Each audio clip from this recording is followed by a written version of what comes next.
Hello students, welcome back in physics class with Maurya sir. Students, जैसे कि अभी तक आपने चैप्टर 2 तक यानी अभी तक आपने पढ़ लिया है। क्लास 10 में अभी तक आप सेकेंड चैप्टर तक पहुंच चुके हैं और वो आपका चैप्टर कंप्लीट भी हो चुका है। उम्मीद करता हूं कि आपको मेरी वीडियोस के अकॉर्डिंग यानी कि आप फर्स्ट चैप्टर और सेकेंड चैप्टर अभी तक आप पढ़ चुके हैं और आपको अभी तक अच्छी तरह समझ में भी आ गया होगा। इसी तरह से आपके लिए अब जो इस साल 2021 में जो बोर्ड एग्जाम होने वाले 10th क्लास के, उस एग्जाम में आपका थर्ड चैप्टर जो कि नहीं आ रहा है, सोर्स ऑफ एनर्जी, जैसे कि आपको अभी तक पता चल चुका होगा कि इस साल हमारे हर सब्जेक्ट में 30% सिलेबस जो है वो कम कर दिया गया है। तो अब यानी कि हमारा फर्स्ट चैप्टर यानी कि इलेक्ट्रिसिटी, सेकंड चैप्टर हमारा magnetic effects of electric current and अब थर्ड चैप्टर हमारा नहीं है, तो हम चैप्टर शुरू करेंगे फोर्थ। एनसीईआरटी के अकॉर्डिंग जैसे हम बात करते हैं तो वो है reflection and refraction of light. जबकि और कई सारी जैसी प्राइवेट बुक्स है तो उनमें हम देखते हैं कि वो एक चैप्टर के फॉर्म में अलग अलग बना रखा है, reflection of light and refraction of light, दोनों अलग अलग चैप्टर है।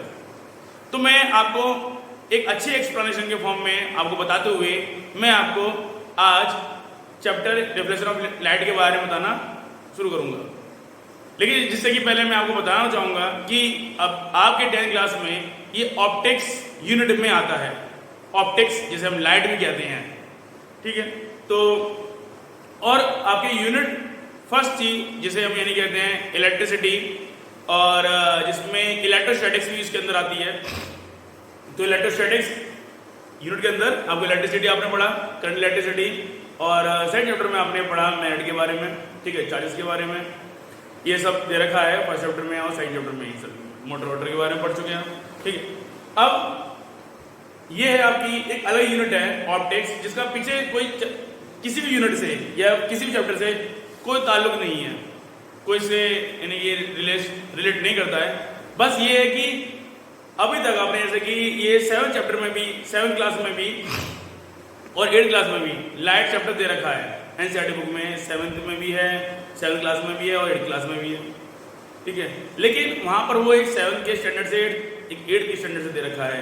आज जैसे कि अब आप इस वीडियोस में आप पढ़ेंगे थोड़ा सा हाई लेवल के अकॉर्डिंग, और जिसमें कि आप 8th क्लास और 7th क्लास को का यूज करते हुए अगर वहां पर कुछ पढ़ा हुआ है तो आपको अभी तो बहुत आसानी रहेगी। लेकिन मैं अपनी वीडियोस में आपको बहुत ही एक सिंपल तरीके से यानी कि सभी लाइट के बारे में बताना चाहूंगा। तो आज हम शुरू करते हैं ऑप्टिक्स, यानी कि यूनिट ऑप्टिक्स है ये, ठीक है, और चैप्टर रिफ्लेक्शन ऑफ लाइट है, ठीक है ना। तो लाइट यानी कि क्या है, सबसे पहले बात करते हैं रिफ्लेक्शन ऑफ लाइट, यानी कि लाइट का रिफ्लेक्शन होना।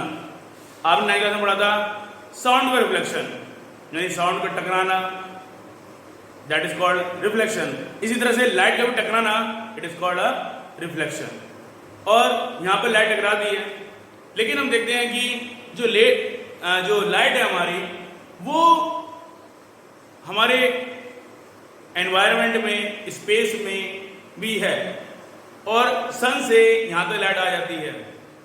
यानी कि सन से जो लाइट यहां तक आना, ये लाइट की 2 फॉर्म होती हैं और उसी 2 फॉर्म से लाइट ट्रैवल करती है, ठीक है। आपने जैसे कि नाम सुनते हैं तो कि रे और वेव, यानी कि जो लाइट के जो 2 फेनोमेनन होते हैं वो है, आप देखेंगे रे और वेव। रे क्या है, इस तरह से मैथ्स में भी अगर आप पढ़ेंगे तो ये एक यूनि डायरेक्शन, इस तरह डायरेक्शन को शो करता है, दैट इज कॉल्ड यानी क्या कहेंगे रे।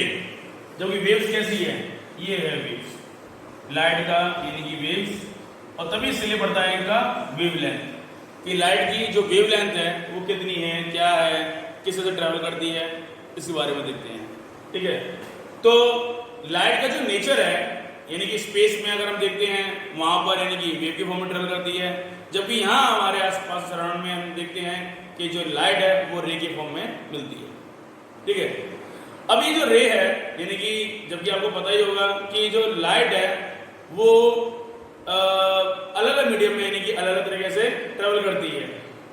ठीक है, तो जैसे देखेंगे, क्योंकि हम बात करते हैं जैसे कि क्या है कि लाइट, और लाइट के अंदर क्या है, एक एनर्जी है। लाइट के अंदर एनर्जी है क्योंकि आइंस्टीन ने अपने फॉर्मूले में यानी क्या बताया था, E=mc², जहां पर यानी कि बताया था उन्होंने कि E अपॉन किसके m के है, तो वो क्या है c² के है, जबकि यानी क्या हो जाएगा E upon m equal to जाएगा c हो जाएगा, वेयर c क्या है हमारी यहाँ पर यानी क्या है, लाइट की स्पीड है। ठीक है, और E यहाँ पे क्या है, एनर्जी है जो जूल में आती है हमारी, और m क्या है यहाँ पे मास है।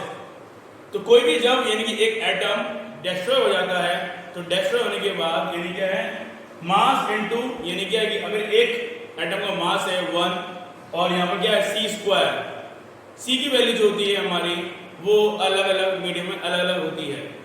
जो देखेंगे कि अगर लाइट की जो स्पीड है वो लाइट की जो स्पीड है वो एयर में या फिर वैक्यूम में हम बात करते हैं, वैक्यूम में 3 × 10⁸ मीटर पर सेकंड होती है, वैक्यूम में 3 × 10⁸ मीटर पर सेकंड होती है, जबकि एयर में ये 2.9 समथिंग हो जाती है। तो इसलिए हम क्या करते हैं कि हम इसको और इसको दोनों को हम क्या लेते हैं, इक्वल ही लेते हैं। वैक्यूम क्या है, जहां कोई भी मीडियम नहीं है वहां पर क्या है, वैक्यूम है। ठीक है, और इस तरह से यानी कि अगर आप देखेंगे कि आप वाटर में यानी कि 3 मीडियम होते हैं हमारे, तो वहां पर होती है 2.25 × 10⁸ मीटर पर सेकंड होती है लाइट की स्पीड, जबकि यानी कि आप देखेंगे आप यहाँ पे गिलास में यानी कि सॉलिड मीडियम हो गया, वहां पर हमारी ये हो जाती है लाइट की स्पीड 2 × 10⁸ मीटर पर सेकंड होती है। ये इस तरह से लाइट को की स्पीड यानी कि अलग अलग मीडियम में अलग अलग फॉर्म में यानी कि ट्रेवल करती है। ठीक है, ये तो मीटर पर सेकंड यानी कि इतनी यानी कि 1 सेकंड के अंदर इतना डिस्टेंस ट्रेवल कर लेती है लाइट, 1 सेकंड में डिस्टेंस इतना ट्रेवल कर लेती है 3 × 10⁸। ठीक है ना, यानी कि 3 के पीछे 8 जीरो, यहाँ पर भी 8 जीरो, यहाँ पे भी 8 जीरो और यहाँ पे भी 8 जीरो। ठीक है, लेकिन जैसे जैसे मीडियम आपको क्या होता जा रहा है, आपका मीडियम बदलता जा रहा है। जैसे कि आप देखते हैं वैक्यूम, वैक्यूम में तो कुछ हम बनाएंगे ही नहीं यहाँ तो हम, ठीक है, लेकिन हम अगर हम एयर की बात करते हैं, एयर क्या होती है, जिसके पार्टिकल्स क्या होते हैं दूर दूर, यानी कि इंट्रामॉलिक्यूलर स्पेस यानी क्या है इसके अंदर बहुत ज्यादा मिलेगा, यानी कि क्या मिलेगा यहाँ पे इंट्रा मॉलिक्यूलर स्पेस यानी क्या होगा यहाँ पे ज्यादा, जबकि फोर्स ऑफ अट्रैक्शन क्या होगा बहुत ही कम होगा। तो ये क्या होगा 1/फोर्स ऑफ अट्रैक्शन यानी क्या आएगा इनवर्सली प्रोपोर्शनल हो जाएगा। ठीक है, यानी कि ये इस तरह से कोई भी यानी क्या पार्टिकल्स जो एयर के पार्टिकल्स हैं, ठीक है, वहां क्या होगा दो पार्टिकल्स के बीच में जो इंटरमोलिकुलर स्पेस है वो बहुत ही ज्यादा होगा, जबकि फोर्स ऑफ अट्रैक्शन क्या होगा इनके बीच में बहुत ही यानी क्या होगा कम होगा, दैट इज कॉल्ड एयर। तो इसलिए क्या है कि लाइट कहीं टकराती नहीं है और लाइट क्या होती है आसानी से क्या होती है पार होती चली जाती है और हम तक पहुंच जाती है। ठीक है, इसी के बाद जैसे कि ये एयर हो गया, ऐसे देखेंगे वाटर, तो वाटर मॉलिक्यूल्स क्या होंगे पास पास में, ठीक है, वाटर एयर क्या हो गया पास पास में इस तरह से। ठीक है, तो यहां पर भी क्या हो रहा है कि इंट्रामॉलिक्यूलर स्पेस क्या है कम है, बट फोर्स ऑफ अट्रैक्शन क्या होगा इसके कंपेयर में ज्यादा है, इंटरमोलिकुलर स्पेस भी क्या है इसके कंपेयर में ज्यादा है। तो क्या होगा कि वाटर में यानी क्या एयर के कंपेयर में इंट्रामोलिकुलर स्पेस क्या मिलेगा कम मिलेगा, फोर्स ऑफ अट्रैक्शन क्या मिलेगा ज्यादा मिलेगा। ठीक है, ये चीज है। तो इसी फॉर्मूले को हम यानी क्या करेंगे इनवर्सली प्रोपोर्शनल, उसका मतलब क्या है कि एक चीज अगर बढ़ रही है तो दूसरी चीज क्या हो रही है घट रही है यानी कम हो रहा है। यहां पर वही है कि अगर एक चीज सिर्फ उल्टा इसका, अगर ये कम हो जाएगा तो क्या जाएगा बढ़ जाएगा। ठीक है, तो अब यही हो रहा है कि इंटरमोलिकुलर स्पेस क्या हो रहा है कम हो रहा है, फोर्स ऑफ अट्रैक्शन क्या हो रहा है बढ़ रहा है। अब सॉलिड में देखेंगे अगर हम यानी कि सॉलिड में लगी ग्लास, उसमें क्या होगा पार्टिकल और क्लोज पैक हो जाएंगे।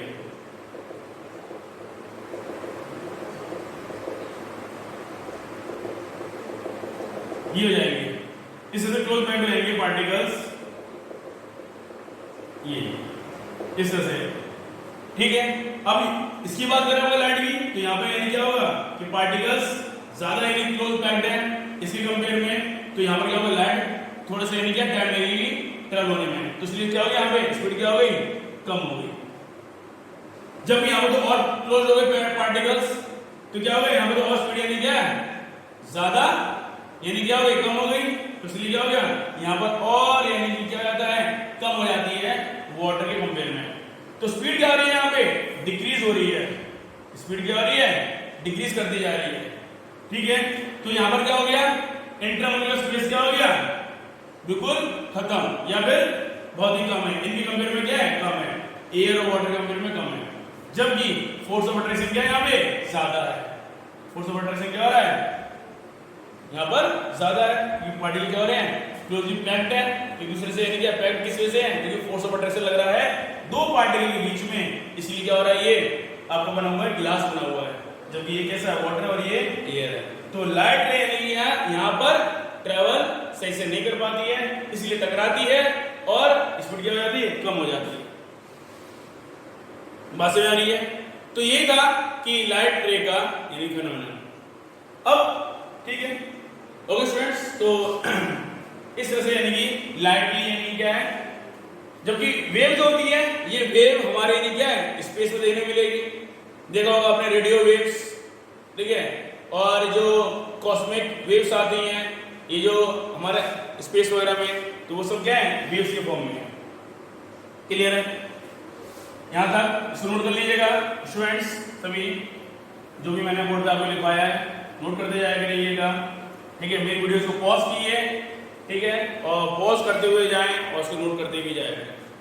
इसके बाद रिफ्लेक्शन ऑफ लाइट, चैप्टर का नाम है रिफ्लेक्शन ऑफ लाइट, यानी लाइट के बारे में तो मैंने बता दिया आपको, लेकिन अब रिफ्लेक्शन के बारे में जानेंगे कि रिफ्लेक्शन क्या है लाइट का, कि लाइट रे किसी भी सोर्स से आ रही है, यानी क्या है कोई भी सोर्स है, सोर्स मतलब कि सन है, एलईडी बल्ब है, ठीक है, घर में ट्यूबलाइट वगैरह कुछ भी है, और उसमें से क्या निकलती हैं रेज निकलती हैं, क्या निकलती हैं लाइट रेज निकलती हैं। आपके कमरे में भी इस समय लाइट जल रही होगी, और वो लाइट रेज यानी कि इतनी सारी यानी कि लाइट रेज निकलती हैं जो कि किसी एक क्या है मीडियम में टकराती हैं, यानी किसी सरफेस में टकराती हैं, और टकराने के बाद यानी टकराती हैं, टकराने के बाद क्या होती हैं ये इस तरह से नहीं क्या रिफ्लेक्ट कर जाती हैं, यानी कि ये bouncing back same medium, bouncing back in the same medium is called reflection of light, यानी कि coming of the light from the source, then it strikes at the surface and bouncing back at the same medium, क्योंकि दोनों का medium यहाँ पर कैसा है same है, यहाँ पर ये भी मीडियम वही है जो यहाँ पर मीडियम है एयर है, तो यहाँ पर क्या है ये एयर है, यानी कि मीडियम है इस तरह का, ठीक है, इस तरह यानी कि सेम मीडियम है, और सेम ही मीडियम में यानी कि लाइट यानी कि टकराने के बाद वापस चली गई, इसी को क्या कहते हैं हम रिफ्लेक्शन ऑफ लाइट कहते हैं, ठीक है ये। तो इस तरह से यानी क्या है कि अब यहाँ पर जो टकरा के गई है यहाँ पर कोई ना कोई क्या होगा ऑब्जर्वर होगा, ऑब्जर्वर यानी कि जैसे कि आप हो गए मैं हो गया कोई भी सकता है वो ऑब्जर्वर, तो वो ऑब्जर्वर यानी क्या है, और ये क्या मैंने बना दी आइज, ये आइज है। Clear students?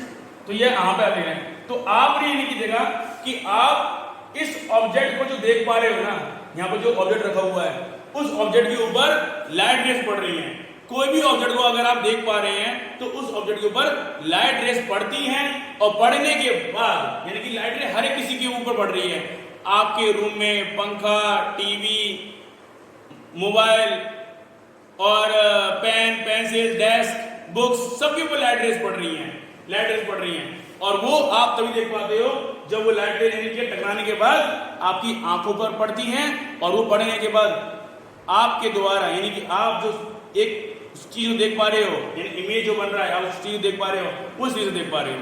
यहां से लाइट रे इधर आई, इस पे ऑब्जेक्ट, इस ऑब्जेक्ट के ऊपर पड़ी, ये क्या है ऑब्जेक्ट, और ऑब्जेक्ट के ऊपर पड़ी, इस ऑब्जेक्ट को आपने देखा यानी कि ऑब्जर्वर यहाँ पर ये है, तो इस ऑब्जर्वर ने इस ऑब्जेक्ट को देखा, किस वजह से, जब ये लाइट यानी कि पड़ करके यानी कि आपकी आंखों तक पहुंच रही थी, तो ये ऑब्जर्वर यानी कि ऑब्जर्वर उस ऑब्जेक्ट को देख पा रहा था ड्यू टू द यानी किस वजह से phenomenon of reflection of light. Reflection of light की वजह से आप इस ऑब्जेक्ट को देख पा रहे थे, और जब आप इसको देखा तब आपको ये ऑब्जेक्ट समझ में आया कि हाँ ये यहाँ पर रखा हुआ है।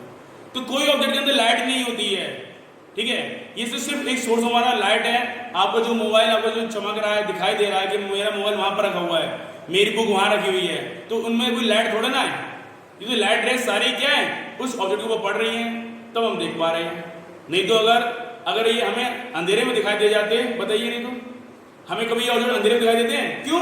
क्योंकि अंधेरा किसे कहते हैं? जहां पर कोई लाइट नहीं है, जहां लाइट है नहीं, लाइट है नहीं, उसे हम क्या कहते हैं? अंधेरा कहते हैं, उसे हम डार्क प्लेस कहते हैं। तो वही चीज है, तो वो तभी हम देख, यानी क्या ऑब्जेक्ट हमारा कैसा हो गया, यानी कि वहां पर कोई लाइट नहीं है, कुछ भी नहीं है, तो हम तब इसको देख ही नहीं पाते। और लाइट जैसी आ जाती है हमें सब कुछ चीजें दिखाई देने लगती है। क्यों? क्योंकि हर एक ऑब्जेक्ट के ऊपर लाइट रेस पड़ रही है, और उस लाइट रेस की वजह से ही हम हर ऑब्जेक्ट को देख पा रहे हैं।